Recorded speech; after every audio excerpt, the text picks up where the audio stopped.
Assalamualaikum warahmatullahi wabarakatuh. Selamat sore pemirsa TVRI Bengkulu. Apa kabar Anda? Kami harapkan sehat dan semangat selalu, tetap waspada.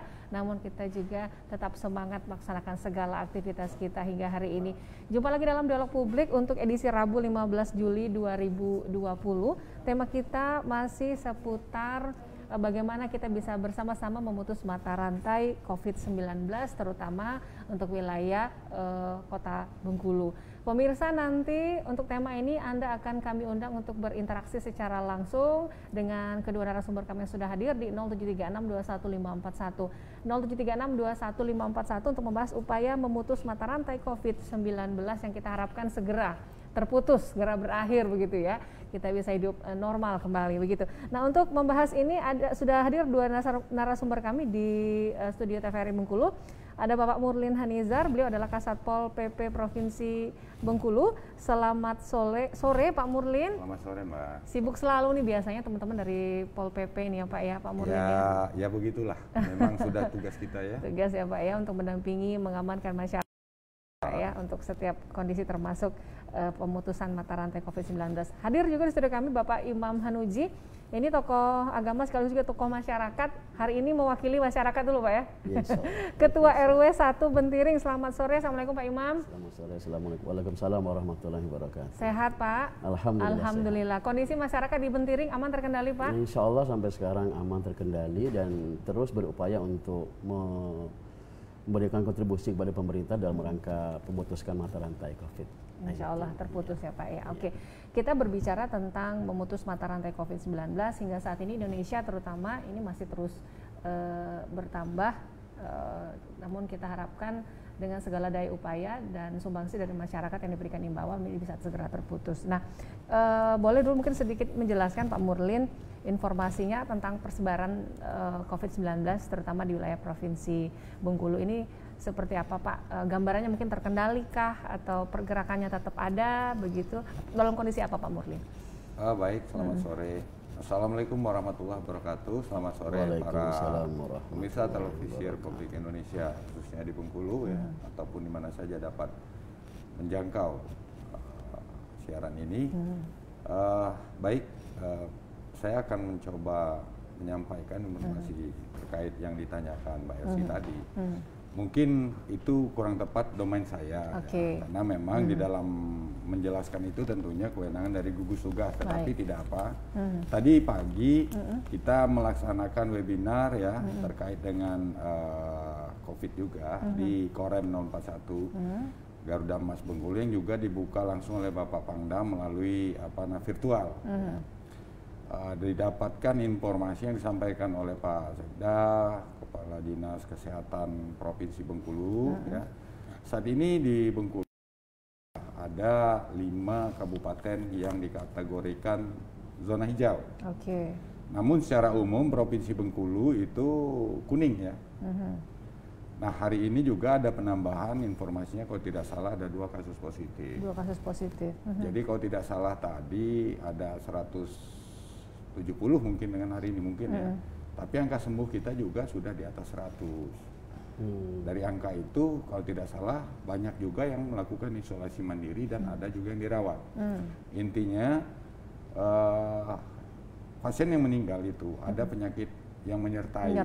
Antara lain diabetes, gagal ginjal, jantung dan sebagainya. Namun kami khususnya Pol PP yang dibantu oleh TNI Polri ya sudah melaksanakan tugas yang dibebankan oleh Pak Gubernur, Pak Kapolda, Pak Danrem melalui gugus tugas ya, melakukan upaya pencegahan khususnya pencegahan terhadap penyebaran ini ya. Kita tergabung di dalam gugus tugas yaitu di pengamanan dan penegakan hukum. Itu koordinatornya Satpol PP dan di dalam satuan tugas itu kita di backup oleh Polda Bengkulu, Korem 041 Gamas, Denpom dan Lanal ya. Personilnya saat ini ada 70. Kita sudah melakukan upaya yang disampaikan oleh Pak Kapolda, Pak Danrem, Pak Sekda tadi. Sosialisasi dan himbauan sudah. Itu pada tahap awal-awal penyebaran pandemi di Bengkulu ya.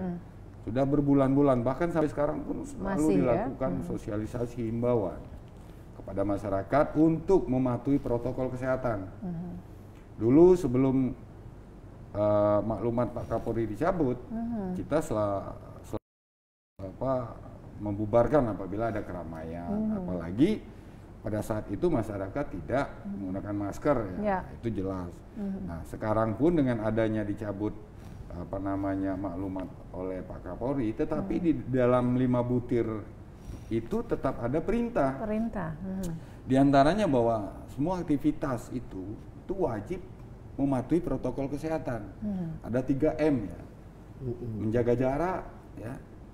Memakai masker, rajin mencuci tangan memakai sabun, dan pada air mengalir. Nah, kami sangat mengharapkan dukungan dari semua masyarakat. Apapun upaya yang dilakukan oleh kita dari sisi pengamanan ataupun pengawasan, sekarang ini pengawasan COVID-19, tidak akan berhasil apabila tidak tumbuh kedisiplinan dari masing-masing warga, masing-masing individu. Khususnya kita berharap, syukur didatangkan Pak RW, ya, tumbuh dari keluarga dulu, keluarga, lingkungan, dan seterusnya. Itu, Mbak. Oke.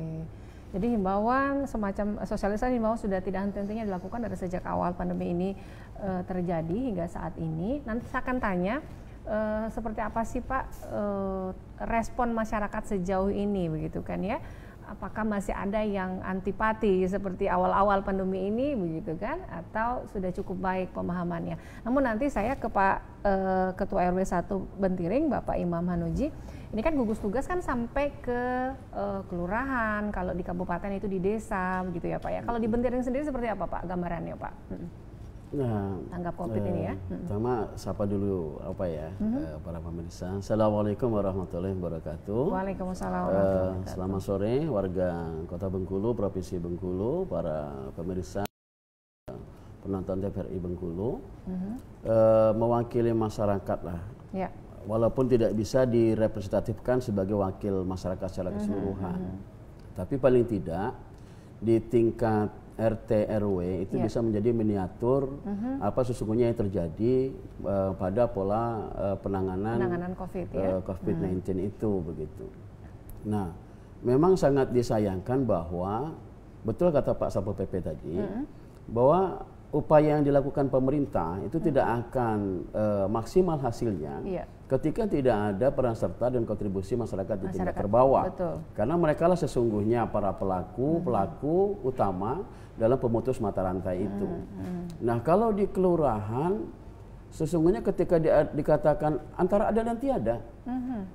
Kami sebagai RW RT tidak pernah dikumpulkan dalam sebuah pertemuan khusus bagaimana upaya-upaya kami para ketua RT RW itu untuk memutus mata rantai. Di tingkat kelurahan? Iya, di tingkat kelurahan.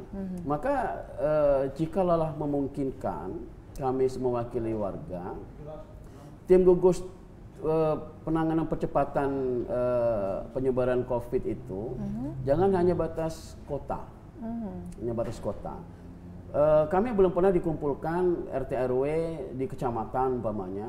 Ini loh langkah-langkah yang dilakukan oleh RT RW agar tidak muncul klaster baru, tidak akan muncul para ODP, PDP yang positif umpamanya. Nah, kami sesungguhnya ingin menunggu itu, karena RT langsung bisa membuat kaplingan ke warga-warga. Kira-kira dilakukan pemetaan. Jika memang di rumah ini sudah ada indikasi mungkin positif, maka diisolasi. Mungkin secara kesadaran warga melakukan menjaga bersama dan sebagainya. Ya. Sejauh beberapa bulan terakhir ini belum terbentuk semacam sistem seperti itu, Pak? Itu muncul kesadaran sendiri. Muncul kesadaran sendiri, muncul dari RT RW menginformasikan kepada warga. Kalau sekedar himbauan lewat grup WhatsApp ada. Lewat grup WhatsApp ada dari Pak Lurah umpamanya kan. Mohon jikalau ada pendatang yang pulang dari zona merah segera melapor ke petugas kesehatan. Itu RT-nya langsung berinisiatif berkoordinasi dengan pihak puskesmas, dengan kelurahan, dengan kecamatan, dengan babin, nanti diisolasi. Tetapi Juknis secara khusus yang kami dipanggil bersama tidak ada. Untuk mungkin mohon maaf melakukan simulasi bagaimana penanganan yang seharusnya, itu belum ada. Padahal itu menjadi hal yang terpenting dalam upaya pemutus mata rantai. Pernah diupayakan barangkali struktur organisasi di kelurahan sendiri tingkat RW RT begitu, kemudian untuk bersama yuk maju duluan deh, kalau memang nggak diundang kita yang maju duluan ya, seperti apa Pak? Paling kami sebatas RW. Di RW betul, untuk di Kota Bengkulu mungkin RW 1 Bentiring itu jumlah RT paling banyak 10 RT. Paling kami punya grup WhatsApp di RW 1 itu, kami koordinasi dengan tokoh agamanya, pengurus masjidnya, dengan RT-nya. Jikalau mungkin ada mahasiswa yang baru pulang dari Jogja, dari mana, mohon diisolasi, dan warga dengan kesadaran sendiri memang mengisolasi. Mereka mengkarantina. Untungnya ini masyarakatnya sadarnya sudah cukup tinggi. Sudah. Ada komunikasi dengan pihak Vaskes terdekat, barangkali puskesmas sebagainya. Komunikasi. Ada ya? Kalau RT RW-nya komunikasi itu. Dengan Pak Lurah komunikasi. Ya, maksudnya secara khusus dipanggil untuk mencoba bersama duduk bagaimana seharusnya melakukan pemetaan agar COVID-19 itu tidak menyebar, itu belum ya. Oke. Nanti saya akan tanya mungkin fasilitas atau upaya-upaya sistem-sistem lainnya dalam artian ini yang mungkin membantu yang isolasi barangkali tentang hidupnya, atau kemudian juga menjaga kesehatan masyarakatnya, apa sih yang sudah diupayakan. Namun nanti Pak ya, saya ke Pak Murlin kembali. Ini tadi secara umum tuh kita sudah bisa menyimpulkan sedikit bahwa di daerah Pak Imam bahwasanya masyarakat ini sudah memahami dan sudah secara mandiri walaupun belum terorganisir secara resmi barangkali begitu ya Pak ya, untuk upaya pencegahan ataupun juga pendampingan masyarakat yang barangkali statusnya ODP seperti itu ya. Nah, Pak Murlin sendiri secara umum seperti apa kalau di Provinsi Bengkulu? Adakah temuan-temuan di mana masyarakat masih belum belum cukup sadar begitu, atau juga seperti yang disampaikan Pak Imam tadi juga nih, ternyata belum ada nih pertemuan khusus untuk membahas secara tersistem begitu ya di tingkat kelurahan begitu. Pak Murlin silakan. Ya, jadi begini, gugus tugas itu kan ada tingkatannya, gugus tugas nasional, skalanya nasional. Gugus tugas provinsi membuat aturan, regulasi, himbauan dan tahapan-tahapan yang memang dalam skop provinsi, lintas kabupaten ya, provinsi. Nah, saya pikir apa yang disampaikan tadi mungkin perlu jadi perhatian, seandainya memang belum dilaksanakan oleh gugus tugas di kota. Ya. Silakan saja. Tapi bagi kami ya, saya selaku yang mengkoordinir kegiatan di gugus tugas yang berkaitan dengan pengamanan dan penegakan hukum, itu apa yang kami lakukan saat ini adalah pengawasan yang lebih ya. Karena apa? Dengan adanya isu tatanan new normal atau kehidupan baru, masyarakat seolah bebas gitu ya. Tidak. Sudah mengabaikan apa yang dulu gencar kita lakukan. Jadi kalau dulu panik, sekarang santai banget gitu ya Pak ya, gitu ya. Kita harus kita tekankan ya kepada semua rumah tangga, semua keluarga. Tolonglah kita sama-sama mengingatkan anggota keluarganya, apabila melaksanakan aktivitas di luar rumah, patuhi protokol kesehatan. Terutama adalah memakai masker. Apabila memang tidak perlu untuk keluar rumah, ya jangan. Kemudian di fasilitas di warga ya, depan rumah atau depan kantor, itu sudah banyak. Tapi kalau di lingkungan kayak di kelurahan atau apa ya, saya sarankan sesuai dengan protokol ada fasilitas untuk cuci tangan. Kami ya, khususnya yang tergabung di dalam satuan tugas pengamanan dan penegakan hukum, itu yang posnya di Pantai Panjang, itu bertugas dari pagi sampai malam. Kita lakukan himbauan, pengawasan, penertiban, patroli dan lain-lain, terutama pada tempat-tempat yang memang ramai dikunjungi. Contoh, kita lakukan semua kantor di lingkup provinsi yang ada di kota ini sudah kita masuk. Kemudian sekolah-sekolah sudah berapa kali, SMK, SMP dan lainnya kita masuk. Kemudian di pasar juga. Ya. Selain itu di objek-objek wisata, di tempat keramaian malam, itu kita masuk. Tujuan kita adalah untuk mengajak untuk sehat. Ya. Jangan sampai masyarakat tuh mengabaikan. Saya heran. Semakin kita gencar, semakin banyak yang abai. Oke. Itu memang kita belum ada peraturan yang berkaitan dengan sanksi yang diberikan. Itu memang sedang disusun oleh di Pemprov ya, Pergubnya, termasuk aturan-aturan yang lain berkaitan dengan kesiapan menuju new normal. Kita ini menuju, belum, karena untuk melaksanakan new normal itu ada kriteria, bukan dengan saya menjelaskan. Tetapi apabila melaksanakan aktivitas di tempat area publik itu wajib pakai masker, terkecuali umpamanya ya sedang pidato atau berbicara, ya. Kemudian sedang makan, ya nggak mungkin kan. Kemudian sedang berolahraga, tapi kita himbau tetap bawa masker, walaupun mungkin digantungkan atau memang tidak dipakai. Tapi ketika setelah selesai melaksanakan aktivitas itu pakai. Yeah. Ini perlu Mbak ya, supaya Bengkulu ini khususnya dapat menekan, bahkan mengurangi, bahkan menghilangkan, menghentikan penyebaran itu sendiri, begitu ya Pak ya. Baik, nanti tadi menarik nih, ini yang ditunggu nih tentang sanksi nih. Apakah sudah saatnya perlu memberikan sanksi? Karena tadi kan kayaknya ini masyarakatnya abai gitu ya, terlena begitu. Baik, nanti kita bahas lagi bersama dengan Pak Murlin Hanizar, Kasat Pol PP Provinsi Bengkulu, dan juga Pak Imam Hanuji, Ketua RW 1 Bentiri. Usai jeda berikut ini, pemirsa tetap bersama kami dalam Dialog Publik TVRI Bengkulu. Kepada masyarakat perkotaan di seluruh wilayah Bengkulu, social distancing, physical distancing itu penting dilaksanakan. Yang boleh ada penyimpangan. Pertama dia harus membawa surat kesehatan. Pemberian bantuan ini kepada tenaga medis dan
Satu dari 4 gendang besar di dunia.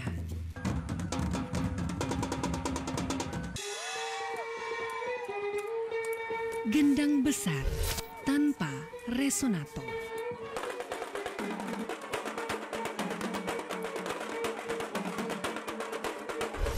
Alat musik, tradisi, dan kreasi.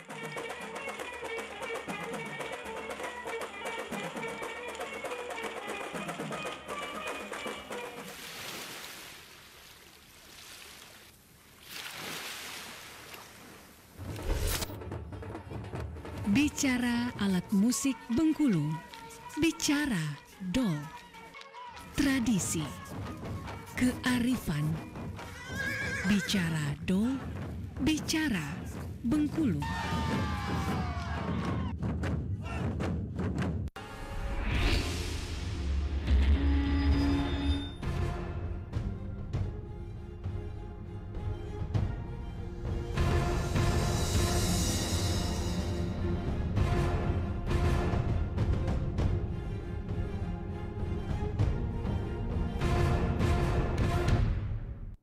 Masih bergabung bersama kami dalam Dialog Publik TVRI Bengkulu dengan tema upaya memutus mata rantai COVID-19. Dari awal perbincangan kita tadi adalah penekanan bahwa masyarakatnya nih yang harus sadar dulu, tidak abai dengan sosialisasi atau himbauan yang sudah diberikan oleh berbagai pihak, oleh gugus tugas begitu.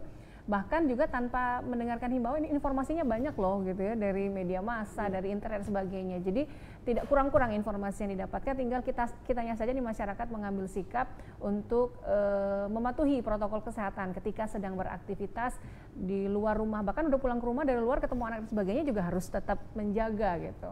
Nah ini yang diperlukan, dan tadi kita temukan bahwa banyak yang abai nih masyarakatnya, masyarakat Bengkulu nih penekanannya nih. Baik, Anda pemirsa kami undang di 0736 21541, 0736 21541, Anda bisa merespon tema kita hari ini tentang memutus mata rantai COVID-19.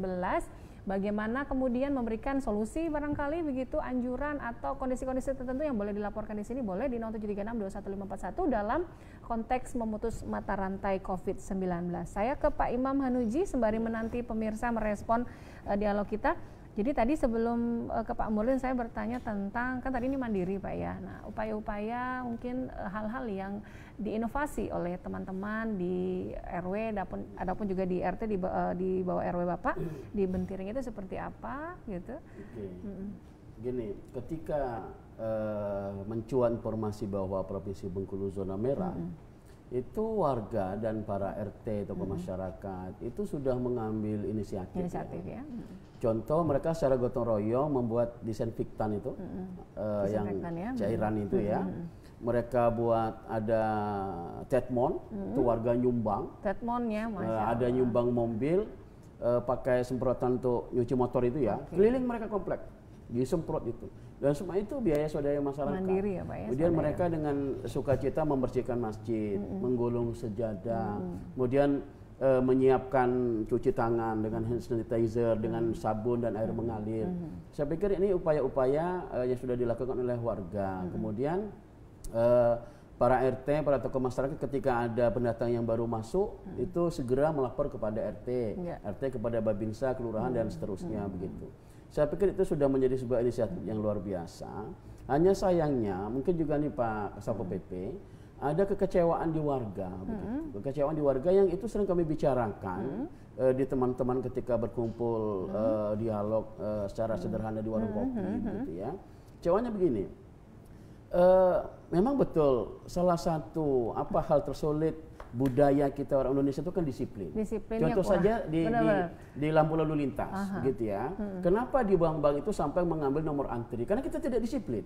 Kalau kita disiplin, tidak perlu pakai nomor antri itu sesungguhnya. Tahu diri begitu ya, iya. Pak ya. Baik. Maka budaya itu juga berimbas kepada bagaimana pola-pola pencegahan COVID itu yang harus pakai masker, cuci tangan dan sebagainya. Sampai kepada ketika tatanan normal baru, kehidupan baru, masyarakat juga merasa bahwa ini sudah normal loh, sudah normal loh, sehingga semuanya hampir diabaikan. Nah, kekecewaan masyarakat itu begini, pemerintah dalam kondisi tertentu tidak tegas menghentikan kerumunan dalam publik, ya, tidak tegas gitu. Umpamanya begini, satu sisi di satu tempat itu dilarang, tidak boleh dilakukan pertemuan. Ini dalam artian di wilayah Provinsi Bengkulu atau di mana Pak? Di Bengkulu juga. Kalau provinsi saya tidak punya tataran bicara provinsi, di kota yang saya rasakan gitu, di kota. Tempat-tempat lain mohon maaf di mini market. Oke lah kalau pasar itu hajat orang banyak, tidak bisa ditutup, ya, tidak bisa ditutup. Pasar itu hajat orang banyak. Ketika ditutup, apa upaya pemerintah itu harus ada solusi, mensuplai makanan ke tiap rumah umpamanya. Mini market yang notabene tempat berkumpulnya orang banyak itu rame gitu, rame. Kalau umpamanya berharap kepada Satpol PP saja pemerintahan tidak bisa, tidak bisa sampai ke tingkat bawah harus berperan aktif, berperan serta. Contoh sekarang. New normal, kehidupan dengan tatanan baru memakai masker. Ada tulisan di sebuah game PlayStation di tempat penyewaan, masuk wajib memakai masker sesuai protokol kesehatan. Mereka, saya cek di dalam, mereka tidak ada yang pakai masker. Apa jawaban mereka? Kan masuknya saja. Di dalam kan tidak lagi. Mereka asik main nyari celah gitu ya Pak ya, iya. nyari celah karena gitu. Tidak punya kesadaran dari yang punya game itu, gimana? Kalau tidak punya kesadaran dari yang punya game itu. Nah kemudian katakanlah beberapa event olahraga sudah dimulai. Di stadion latihan bola, usia 40 ke atas. Sementara itulah usia yang rentan terserang COVID itu karena ada penyakit yang menyertai tadi. Mungkinkah orang main bola pakai masker? umpamanya kan, lari-lari, tidak ngos-ngosan bersentuhan, gitu kan, iya, baik. tidak bersentuhan. Olahraga Nah, ya. kemudian kolam-kolam renang sudah dibuka. Apakah orang mandi di kolam renang pakai masker? Karaoke sudah dibuka. Tapi ini mungkin para pengusaha nih curhat ini, gimana saya mau cari makan gitu. Nah, masa gitu nggak mau? juga. Itu kayaknya ini kondisi nih yang Artinya terjadi di masyarakat. dilema begitu. Baik, Nah, baik. paling tidak seperti kata Pak Satpol PP tadi, ayolah yang ketika keluar rumah masker dipakai. Ya kan? Selesai aktivitas itu digunakan. Mau masuk rumah sebelum beraktivitas lain cuci tangan dulu. Nah, menumbuhkan kesadaran itu. Nah, mungkin kita perlu mengadopsi beberapa provinsi umpamanya. Kenapa mereka berhasil? Umpamanya Aceh umpamanya ya, menekan sampai tingkat titik bawah pencegahan penyebaran COVID-19 itu. Mungkin bisa dicontoh apa yang mereka lakukan. Betapa rakyat Aceh itu kan religius, kemudian taat kepada adatnya, taat kepada pemimpinnya.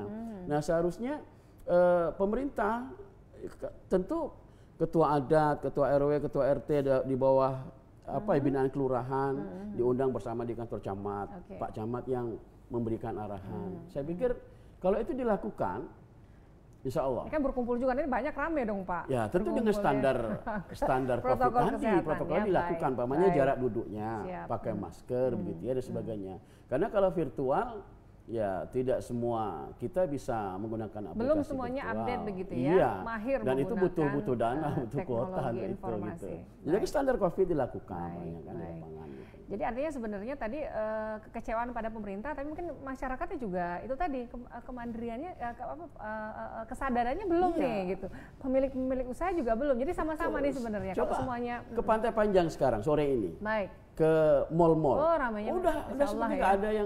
nggak ada yang ditakutin lagi. Maunya sekali mohon maaf pemerintah itu keluar dari kalau sekarang zaman sekarang bilang kan out of the box begitu ya, keluar dari berpikir yang normal, keluar dari posisi yang nyaman. Bawa itu satu korban COVID ke tempat-tempat publik, suruh dia membuat testimoni. Betapa ketika menjadi korban COVID itu ada hal-hal yang sangat menyiksa dirinya, atau ketika tidak berani korban COVID yang dibawa karena itu berbahaya, keluarganya suruh ngasih testimoni bahwa ini loh yang terjadi. Lakukan itu. ODP juga nggak boleh ke publik Pak. Ya tentu dalam pengawalan yang ketat, Baik, ya. siap, Dalam siap. protokol kesehatan, pamannya yang mengawal pakai pelindung diri itu ya. APD, Kemudian Pak, ya? Iya, APD, APD oke. itu. Kemudian Baik. yang bertestimoni juga mungkin pakai masker dan sebagainya, sehingga masyarakat melihat langsung, oh ternyata ini loh korban. Yang dirasakan Iya seperti dirasakan. ini, Karena pedihnya ya. COVID ini Baik. kasat mata, Iya. informasinya pun kasat mata. Kasat gitu mata loh. juga Iya. gitu. Jadi harus langsung dari yang Iya. bersangkutan gitu. Langsung coba lakukan itu Baik. umpamanya. Saya ke Pak Murlin mungkin merespon tadi udah disampaikan bahwa kondisinya tuh kayak gitu loh Pak, dan mungkin kita juga ya, saya juga nih kemarin ya Allah ini kok rame banget gitu kan ya, sakingnya, dan banyak yang tidak menggunakan.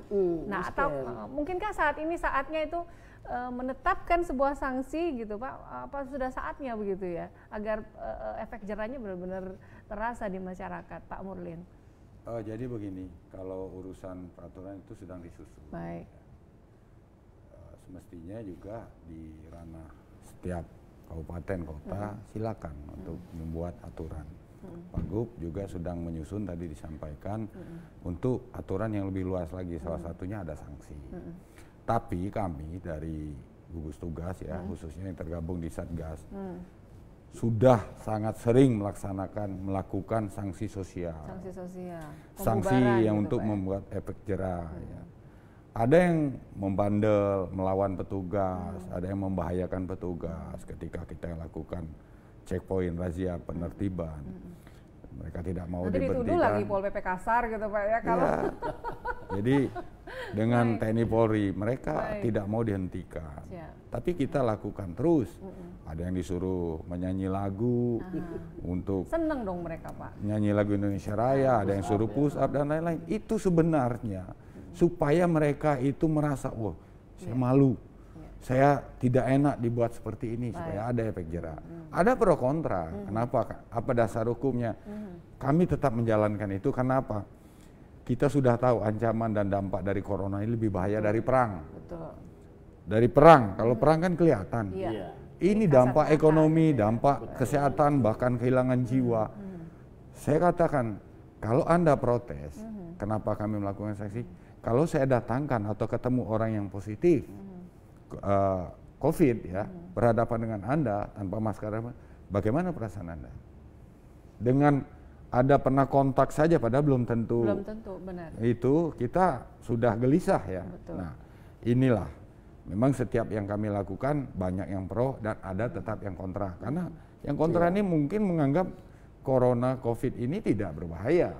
Tapi yang mensupport kita juga sangat banyak. Dan alhamdulillah pimpinan tetap mensupport FKPD, Gubernur, Sekda, Kapolda, Pak Danrem, Lanal, Denpom dan lain-lain. Kami akan tetap lakukan. Ini saat ini jam sore ini jelas kami sedang patroli juga ya. Terutama kalau sore itu kita fokuskan ke tempat wisata, tempat berkumpul. Karena di sana rawan ya.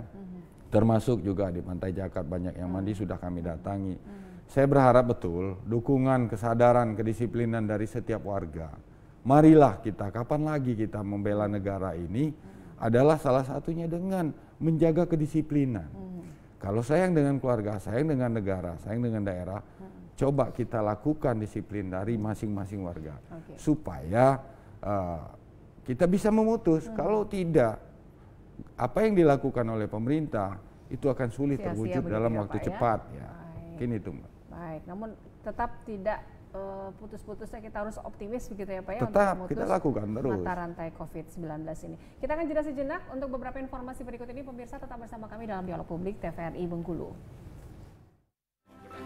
Kepada masyarakat perkotaan di seluruh wilayah Bengkulu, social distancing, physical distancing itu penting dilaksanakan. Yang boleh ada penyimpanan. pertama dia harus membawa surat kesehatan, pemberian bantuan kepada tenaga medis dan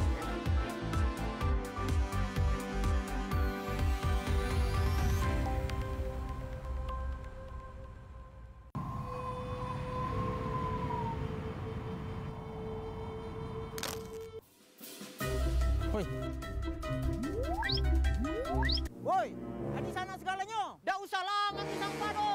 Lah tugas pemerintah kita membersihkan sampah tu. Woi sana, sampah itu juga banyak. Kalau bukan kita, siapa lagi? Iya dah, Dek. Betul tu, Deng. Dah lah. Woi, sana. Kita nengok pengumuman tu. Mato tu dipakai. Mato. Woi, sana. Kalau bukan kita, siapa lagi yang nak bersihkan sampah kau?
Anda masih bergabung bersama kami dalam Dialog Publik TVRI Bengkulu. Pemirsa, upaya memutus mata rantai COVID-19 masih menjadi tema perbincangan kita di kesempatan sore hari ini bersama dengan Bapak Murlin Hanizar, Kasat Pol PP Provinsi Bengkulu, dan Bapak Imam Hanuji, Ketua RW 1 Bentiring gitu ya. Jadi tadi yang menyeruak adalah masyarakat masih abai, masih berkumpul begitu. Bahkan ada pula oknum-oknum yang sebenarnya loh paham banget gitu tentang dampak protokol, tapi duduknya berempetan. Ini saya kemarin nih baru lihat itu. Ya Allah, kata saya gitu kan ya. Tapi kadang-kadang mungkin ya udah deh karena sudah merasa new normal, dekat dan sebagainya, jadi abai dengan hal-hal tersebut. Sekiranya barangkali Pak Imam, solusi efektif apa yang bisa dilakukan untuk menyadarkan intinya ya Pak? Ya kan intinya nih kuncinya di masyarakat nih ya, pada saat penerapan protokol kesehatan. Kuncinya apa nih Pak, solusi yang bisa dianjurkan barangkali baik kepada masyarakat atau juga pada pemerintah sebagai pendamping masyarakat, Pak Imam? Yang pertama saya pikir semua masyarakat itu harus menyadari bahwa apa yang dilakukan oleh pemerintah, upaya-upaya yang dilakukan pemerintah itu adalah untuk keselamatan warganya. Contoh sampai sekarang di zona oranye ya, zona merah itu belum boleh melaksanakan tatap muka, ada proses pembelajaran. Tentu oke deh, siswa stres menghadapi kondisi ini, jenuh dan sebagainya. Tapi sesungguhnya muara akhir dari apa yang dilakukan oleh pemerintah adalah keselamatan jiwa dari anak-anak, peserta didik, guru dan seluruh elemen yang berada dalam wilayah itu begitu. Walaupun pondok katakanlah yang sekolah menggunakan pendekatan boarding berasrama di zona hijau, tetap belum boleh. Kenapa belum boleh? Karena anaknya dari berbagai zona ya. Itu akan memungkinkan penyebaran COVID begitu cepat. Satu kena dari asrama itu, wah itu berbahaya sekali, itu kena semua gitu. Jadi yang perlu tanamkan oleh semua masyarakat bahwa pertama upaya-upaya yang dilakukan oleh pemerintah itu adalah untuk kebaikan masyarakatnya. Pasti itu. Nggak ada pemerintah itu yang mau menghancurkan masyarakat. Nggak ada pemerintah yang ingin membinasakan warganya. Pasti seperti itu. Terus tanamkan. Yang kedua, masyarakat sudah harus mulai memfilter, menyaring mana informasi yang benar gitu, mana yang enggak. Karena terus terang Mbak, kami di tingkat bawah itu bingung dengan informasi yang masuk di medsos itu. Ada informasi yang menyatakan bahwa COVID itu berbahaya. Ada yang menyatakan bahwa COVID itu tidak mematikan, tidak masuk dari 10 virus yang mematikan, tidak ada. Di 10 virus itu ada Ebola, ada HIV, ada cacar, ada macam-macam influenza, ada peringkat ke-7. COVID nggak masuk, jadi kata masyarakat tidak bahaya kok, aman katanya. Jadi kalaulah mungkin ada semacam gugus tugas yang bisa menyeleksi berita-berita hoax, berita-berita bohong itu kan dipangkas langsung sehingga yang masuk susah Pak, ini kan luas nih, apalagi dunia maya Pak. Apakah memungkinkan ada teknologi seperti itu sehingga yang masuk, nah sementara ini kan tidak ada. Maka ketika tidak ada, masyarakat diminta, ayo kira-kira kalau berita ini hoax, berita ini bohong, jangan disebarkan. Karena itu menambah tingkat kecemasan masyarakat. Dan yang ketiga, bahwa sesungguhnya agama kita memberikan sebuah tuntunan atiullah wa ati rasul wa ulil amri minkum. Taat kepada Allah, kepada Rasul dan kepada pemimpinmu. Nggak ada deh pemimpin di negara kita ini membuat rakyatnya itu sekali lagi untuk sengsara begitu ya. Jadi itu perlu dilakukan bersama. Kemudian yang keempat, warga juga harus menumbuhkan bahwa apa yang mereka lakukan itu demi kebaikan mereka, demi keselamatan mereka. Contoh sudah banyak, ada satu keluarga yang terkena COVID, kan menjadi berbahaya sekali. Gitu. Nah itu perlu ditumbuhkan di warga.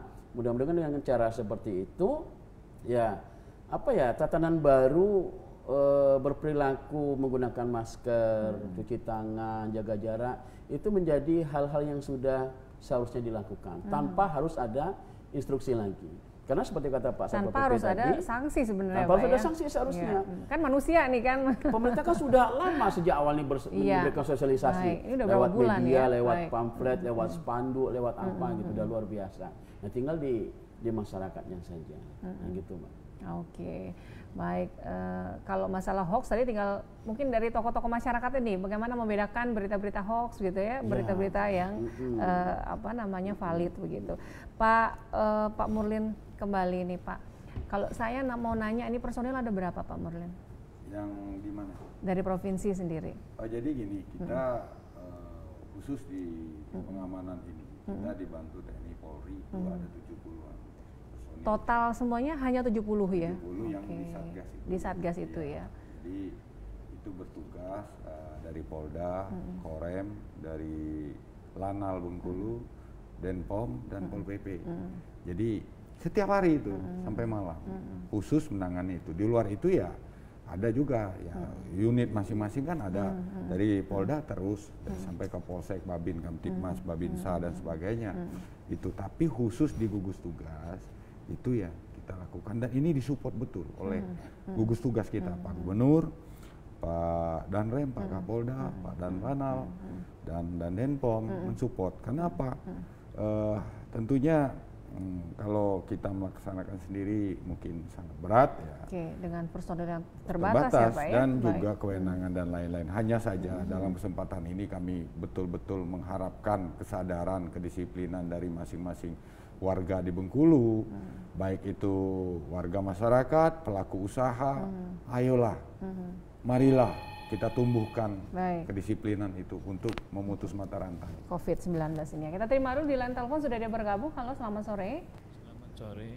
Suaranya tidak terdengar dengan jelas, mungkin volumenya boleh dinaikkan, mungkin teman-teman operator. Halo, selamat sore. Selamat sore, dengan Bapak siapa di mana Pak? Dari Pak Edi Pagardewa. Suaranya kurang tidak terdengar juga di sini. Pak Edi Pagardewa. Pak Edi Pagardewa, ya silakan Pak.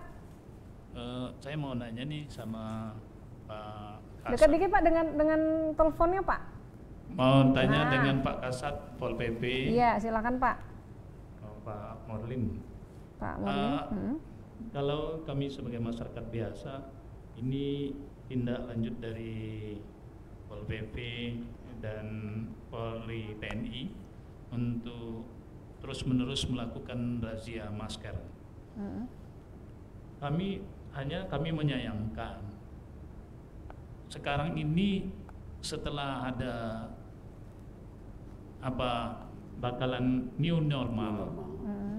Nah, di pasar-pasar itu masyarakat sudah tidak bisa terkendali lagi. Di pasar ya Pak ya? Kami keluarga aja sampai takut karena di pasar itu tidak ada lagi menjaga jarak social distancing itu antara masyarakat terus bertemu berdesak-berdesakan. Nah, ini bagaimana? Sementara di Bengkulu ini setiap hari itu pasti ada penambahan. Hari ini betul apa yang dikatakan Bapak tadi, ada 2 penambahan yang positif dari Kota Bengkulu.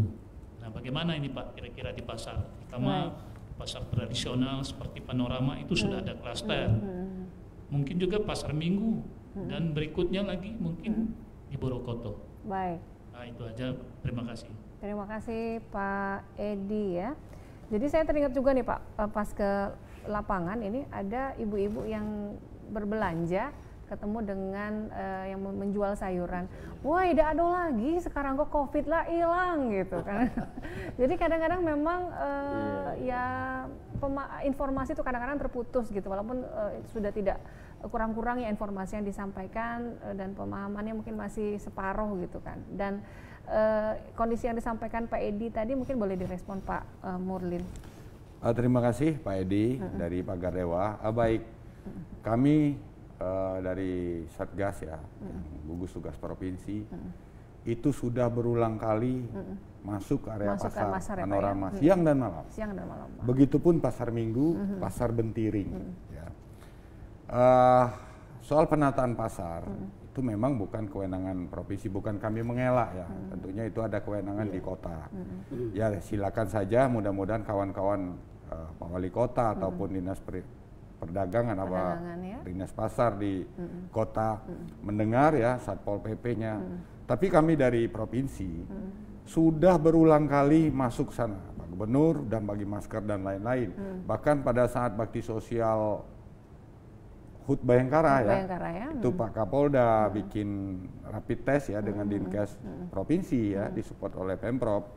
Dan kami pun saat itu dibantu oleh BUMN gabungan untuk menyalurkan bantuan masker dan sudah kami sampaikan. Nah, ini tadi kembali lagi kepada tingkat kesadaran masyarakat warga agar apabila kita melakukan aktivitas apalagi di dalam tempat kerumunan massa yang banyak, ya tolonglah, bukan untuk apa, untuk semuanya. Karena apa? Kita ini mengimbau untuk sehat. Apalagi dengan ada klaster-klaster panorama. Ya kami pun selaku petugas harus membentengi diri juga gitu kan. Bukan kita tidak mau terus kita terus lakukan himbauan dari luar. Untuk masuk itu kan tentunya dengan faktor kelengkapan APD dan lain-lain. Kami rasa sarannya cukup bagus dan mudah-mudahan semua yang terlibat ini mendengar. Semoga ada langkah-langkah perbaikan ke depan. Namun yakinlah, kami dari provinsi Satgas gugus tugas ini tiada hentinya siang dan malam. Mungkin bapak-bapak yang menyaksikan ini pernah ditegur, pernah merasa tidak nyaman karena dihentikan, ditertibkan, dipaksa pakai masker. Kami mohon maaf. Tujuan kami tidak ada yang tidak baik, adalah kita mengajak untuk sehat, patuhi protokol kesehatan.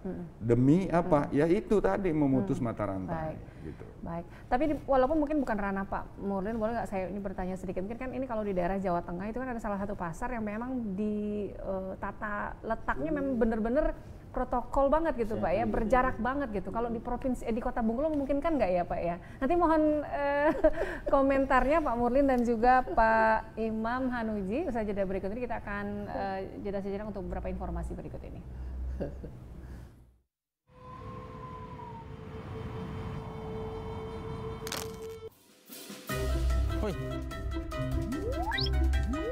Woi, di sana segalanya. Dak usah lah nganti sampah tuh. Lah tugas pemerintah kita membersihkan sampah tuh. Woi sana, sampah di Bengkulu udah banyak. Kalau bukan kita, siapa lagi? Iya Dek. Betul tuh Deng. Dah lah. Woi sana, tidak nengok pengumuman tuh. Mato tuh dipakai. Mato. Woi sana, kalau bukan kita, siapa lagi yang nak bersihkan sampah kok?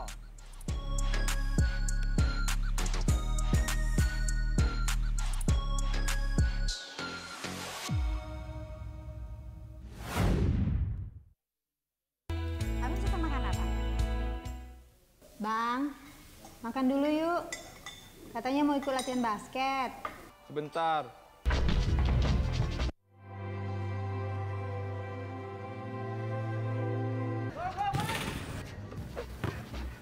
Alpian, ayo latihan. Kita udah kumpul semua nih. Nanti aja dulu. Bang, badan Ade panas. Ke apotek sebentar ya, beliin obat. Sebentar. Bang.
Anda masih bergabung bersama kami dalam Dialog Publik TVRI Bengkulu. Pemirsa, masih ada satu sesi lagi kebersamaan kita. Kami terima satu penelpon saja untuk kesempatan kali ini di 0736215541. Tadi sebelum jeda saya bertanya ini kan karena tadi membahas masalah tidak menjaga jarak pasar, sebuah aktivitas ekonomi yang tidak bisa dihindarkan, tetapi sebenarnya bisa dengan protokol yang benar asalkan masyarakatnya mau, dan mungkin juga tersistem dari pemerintah terkaitnya gitu. Nah kalau kita berkaca dulu saya ingat banget itu Pak Ganjar ya, Jawa Tengah gitu kan, ini kan memang sudah pada saat pandemi mulai masuk ini langsung nih menata pasar karena udah tahu nih pusatnya nih orang-orang berkumpul gitu, menata pasar antara penjualnya itu sangat protokol, sesuai dengan protokol banget, sehingga masyarakat yang datang pun juga bisa menjaga gitu. Mungkin kan nggak sih Pak, kita komentar dulu lah Pak Murlin Pak di sini, walaupun mungkin ranahnya nggak apa-apa nih untuk evaluasi bersama karena tidak semua elemen di sini hadir, bisa jadi ketika apa yang kita bicarakan ini bisa menjadi evaluasi untuk elemen-elemen terkait. Pak Murlin silakan. Ya jadi begini Mbak, menurut saya semua bisa saja dilakukan.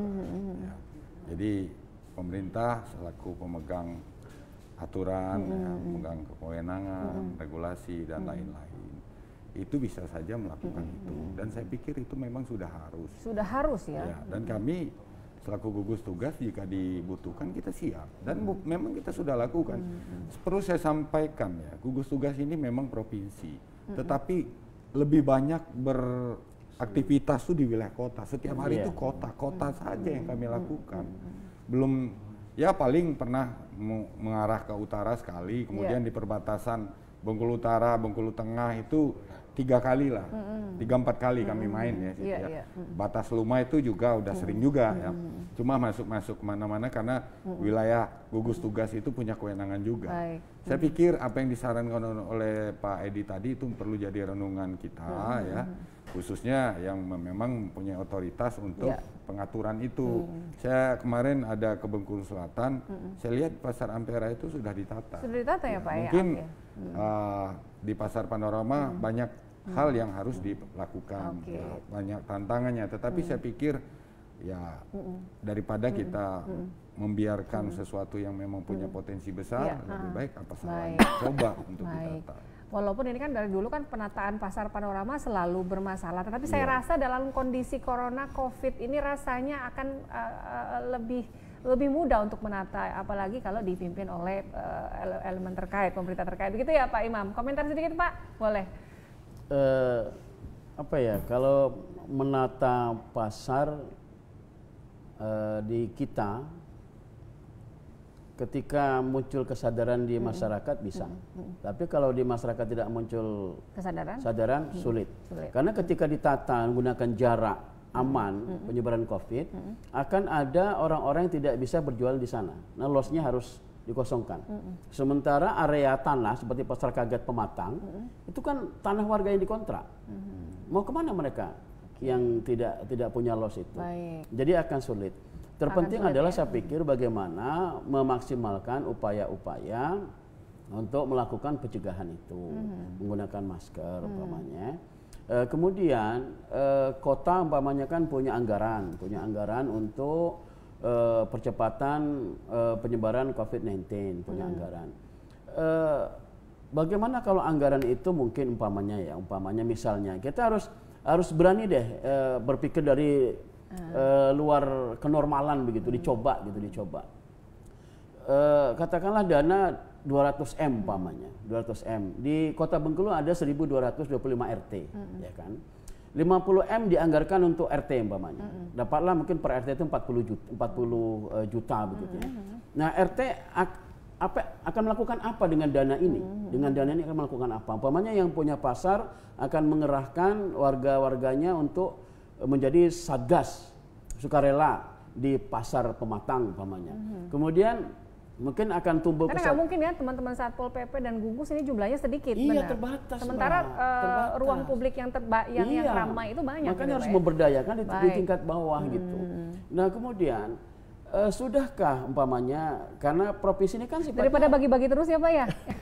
Iya betul Mbak, terus terang mohon maaf itu kurang jadi tepat sasaran. Jadi yang fokus begitu Pak? Iya harus lebih fokus untuk tepat sasaran. Kalau provinsi kan mohon maaf mungkin sifatnya memantau, mengontrol, mengawasi gitu ya. Kalau action langsung kan terbatas personilnya kan. Nah mungkin dengan cara seperti itu. Kemudian yang kedua, apakah upaya-upaya yang sudah dilakukan di tingkat bawah itu sudah dievaluasi? Kalau tidak ada evaluasi sampai di mana kita mengukur tingkat keberhasilannya. Umpamanya mohon maaf, mungkin lewat kelurahan. Oke, tidak bisa menyebarkan kuesioner face to face, nggak mungkin. Kan ada Google Form sekarang. Google Form. Tapi mohon izin Pak, ini kalau nggak salah dari dana desa maupun juga dana kelurahan sudah dianggarkan juga. Kalau dana kelurahan, staf-staf kelurahan semuanya ngeluh, Pak RW kita nggak punya dana lagi. Bahkan dana ATK sudah ditarik habis. Untuk itu. Untuk dana sehingga COVID. Kegiatan lainnya malah terkendala. Kegiatannya gitu terkendala. Mungkin lewat upaya itu. Sehingga ketika penyebaran kuesioner lewat Google Form diperoleh informasi dari masyarakat. Ini loh data masyarakat inginnya apa. Dan terakhir gini Mbak, saya ingin ya, Pak, ya? pemerintah kota berani membuat gebrakan yang di luar zona nyaman. Bukankah penyebaran COVID itu pakai pemetaan, zona kuning, zona hijau. Nah, kita kecamatan juga ada zona hijau dan sebagainya. Lantas sistem penerimaan siswa baru kan memakai zonasi. Yang SMA ya, SMA SMP. Ya kalau MAN tidak, sistem zonasi. Nah, kenapa tidak dicoba satu sekolah yang zonasinya hijau diberi kesempatan? Ayo, siapa yang berani? Tentu dengan juknis yang jelas, Siapa yang berani menjadi percontohan di zona hijau kecamatan itu, anak-anaknya belajar dengan standar COVID-19 yang ketat. Itu pun kalau saya nggak salah ini bulan Oktober nih baru boleh nih yang zona hijau nih. Nah itu kan, kenapa tidak di sekarang umpamanya? Persiapannya sekarang nih Pak ya. Dilakukan itu. Jadi ada beberapa hal yang sudah dianjurkan oleh Pak Imam maupun juga Pak Murlin yang sifatnya terapan dan bisa segera dilakukan asal mau gitu ya. Asal mau. Baik, terakhir saya kasih waktu Pak Imam 1 menit saja konklusinya, entah itu harapan atau apalah agar kemudian upaya memutus mata rantai COVID-19 ini benar-benar terjadi putusnya. Oke. Yang pertama, sekarang tidak ada waktunya untuk saling menyalahkan. Baik. Ya, tidak ada waktunya untuk saling menyalahkan. Mari sama mendukung, mencari solusi, menawarkan solusi. Dan yang kedua, mari masyarakat bersama-sama. Sekarang sudah masuk tataran era baru, new normal. Maka upaya-upaya sosialisasi yang sudah dilakukan pemerintah dengan kesadaran sendiri, mari kita lakukan bersama-sama. Karena semua itu dalam rangka kebaikan kita semua. Baik, terima kasih Pak Imam. Harapannya benar-benar bisa terwujud. Kita semua harapan kita semua mewakili masyarakat. Nah, saya ke Pak Murlin. Kami sebagai masyarakat, Pak Imam, saya dan masyarakat lainnya sangat mengapresiasi kinerja dari teman-teman Pol PP bersama juga dengan gugus tugas dari lintas sektor yang telah tidak henti-hentinya. Tadi kalau cerita ini 24 jam kalau ada panggilan nih terjun ke lapangan nih Pak Murlin dan teman-teman. Nah, untuk terakhir barangkali Pak menghimbau ke masyarakat langsung agar kemudian pihak-pihak terkait juga agar kemudian juga membuka matanya kembali untuk membuat tata laksana yang efektif begitu ya dalam memutus mata rantai COVID-19 ini, selain juga membuka mata masyarakat untuk benar-benar sadar. Silakan Pak Murlin. Baik, pada kesempatan penutup ini sekali lagi saya berharap atas nama gugus tugas dan Satgas, marilah tumbuhkan kedisiplinan dan kesadaran pada diri masing-masing untuk mematuhi protokol kesehatan. Jangan sekali-sekali anggap remeh terhadap perkembangan ataupun ancaman dari virus corona ini. Apabila kita melakukan aktivitas di area publik, wajib memakai masker dan tetap patuhi untuk menjaga jarak. Mari, kalau kita sayang dengan keluarga, sayang dengan diri sendiri, sayang dengan masyarakat dan dengan daerah kita, ya inilah cara kita untuk menunjukkan bahwa kita betul-betul mencintai Indonesia.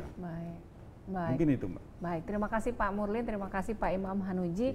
Mudah-mudahan harapan kita bersama COVID sirna nih bahasa dari muka bumi ini, Provinsi Bengkulu terutama juga bisa terwujud. Dan jangan lupa apa yang selalu disampaikan oleh Pak Murlin, Pak Imam dan semua yang telah memberikan informasi terkait menjaga protokol kesehatan ketika kita beraktivitas. Masker gunakan, face shield kalau bila perlu begitu ya Pak ya, dan tidak usah masuk ke kerumunan kalau memang tidak perlu begitu, beraktivitas di luar seperlunya saja. Dan untuk lansia jangan nggak usah ke ruang publik begitu, tetap di rumah aja begitu ya. Baik, terima kasih atas kebersamaannya pemirsa TVRI Bengkulu. Semoga apa yang kita perbincangkan kali ini menjadi evaluasi bersama baik masyarakatnya maupun pihak-pihak terkait untuk bersama memutus mata rantai COVID-19. Saya Sina Farita, mewakili kerabat kerja yang bertugas, mohon pamit undur diri. Terima kasih. Wassalamualaikum warahmatullahi wabarakatuh. Waalaikumsalam warahmatullahi wabarakatuh. Terima kasih ya Pak ya, mohon maaf jika ada salah-salah kata.